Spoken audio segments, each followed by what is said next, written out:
Grimm's Fairy Tales, Rapunzel. There were once a man and a woman who had long in vain wished for a child. At length, the woman hoped that God was about to grant her desire. These people had a little window at the back of their house from which a splendid garden could be seen, which was full of the most beautiful flowers and herbs. It was, however, surrounded by a high wall, and no one dared to go into it because it belonged to an enchantress who had great power and was dreaded by all the world. One day, the woman was standing by this window and looking down into the garden when she saw a bed which was planted with the most beautiful rampion, Rapunzel, and it looked so fresh and green that she longed for it, and quite pined away, and began to look pale and miserable. Then her husband was alarmed, and asked, "What ails you, dear wife?" "Ah," she replied, "if I can't eat some of the rampion, which is in the garden behind our house, I shall die."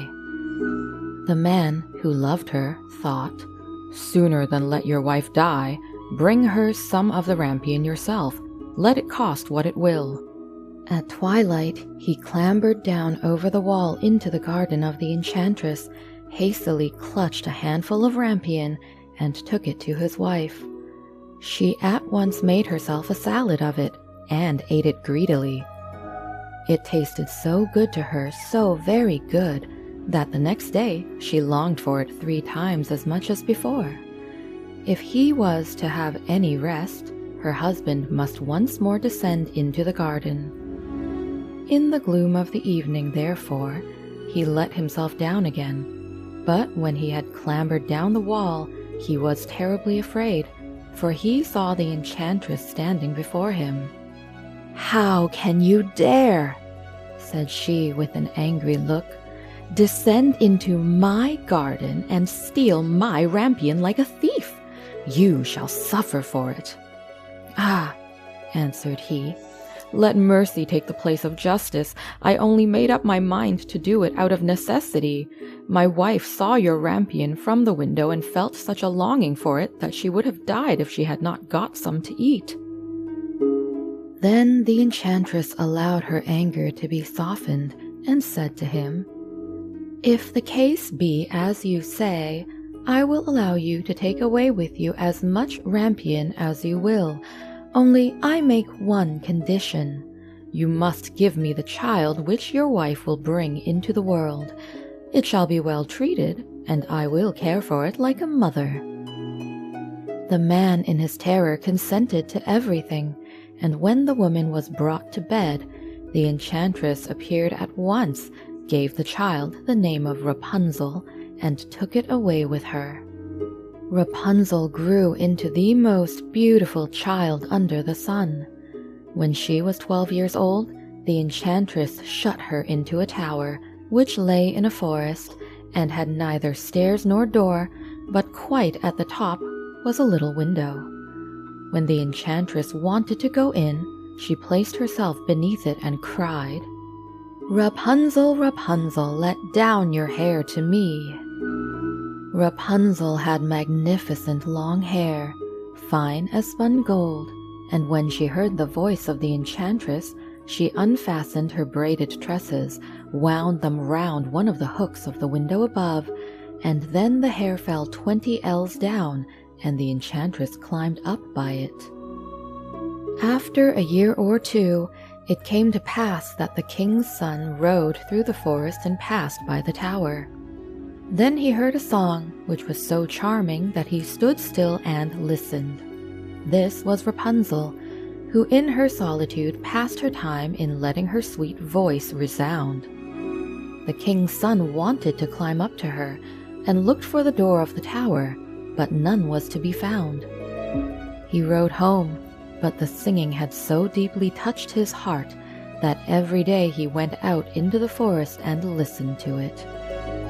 Once, when he was thus standing behind a tree, he saw that an enchantress came there, and he heard how she cried, "Rapunzel, Rapunzel, let down your hair to me." Then Rapunzel let down the braids of her hair, and the enchantress climbed up to her. "If that is the ladder by which one mounts, I too will try my fortune," said he. And the next day, when it began to grow dark, he went to the tower and cried, "Rapunzel, Rapunzel, let down your hair to me." Immediately the hair fell down, and the king's son climbed up. At first Rapunzel was terribly frightened when a man, such as her eyes had never yet beheld, came to her. But the king's son began to talk to her quite like a friend, and told her that his heart had been so stirred that it had let him have no rest, and he had been forced to see her. Then Rapunzel lost her fear, and when he asked her if she would take him for her husband, and she saw that he was young and handsome, she thought, "He will love me more than old Dame Gothel does." And she said yes, and laid her hand in his. She said, "I will willingly go away with you, but I do not know how to get down. Bring with you a skein of silk every time that you come, and I will weave a ladder with it, and when that is ready, I will descend, and you will take me on your horse." They agreed that until that time he should come to her every evening, for the old woman came by day. The enchantress remarked nothing of this, until once Rapunzel said to her, "Tell me, Dame Gothel, how it happens that you are so much heavier for me to draw up than the young king's son. He is with me in a moment." "Ah, you wicked child!" cried the enchantress. "What do I hear you say? I thought I had separated you from all the world, and yet you have deceived me." In her anger, she clutched Rapunzel's beautiful tresses, wrapped them twice round her left hand, seized a pair of scissors with the right, and snip-snap, they were cut off, and the lovely braids lay on the ground. And she was so pitiless that she took poor Rapunzel into a desert where she had to live in great grief and misery. On the same day that she cast out Rapunzel, however, the enchantress fastened the braids of hair, which she had cut off, to the hook of the window, and when the king's son came and cried, "Rapunzel, Rapunzel, let down your hair to me," she let the hair down. The king's son ascended, but instead of finding his dearest Rapunzel, he found the enchantress, who gazed at him with wicked and venomous looks. "Aha!" she cried mockingly. "You would fetch your dearest, but the beautiful bird sits no longer singing in the nest. The cat has got it, and will scratch out your eyes as well. Rapunzel is lost to you. You will never see her again." The king's son was beside himself with pain, and in his despair he leapt down from the tower. He escaped with his life, but the thorns into which he fell pierced his eyes. Then he wandered quite blind about the forest, ate nothing but roots and berries, and did not but lament and weep over the loss of his dearest wife. Thus he roamed about in misery for some years, and at length came to the desert where Rapunzel, with the twins to which she had given birth, a boy and a girl, lived in wretchedness. He heard a voice, and it seemed so familiar to him that he went towards it, and when he approached, Rapunzel knew him and fell on his neck and wept. 2 of her tears wetted his eyes, and they grew clear again, and he could see with them as before. He led her to his kingdom, where he was joyfully received, and they lived for a long time afterwards, happy and contented.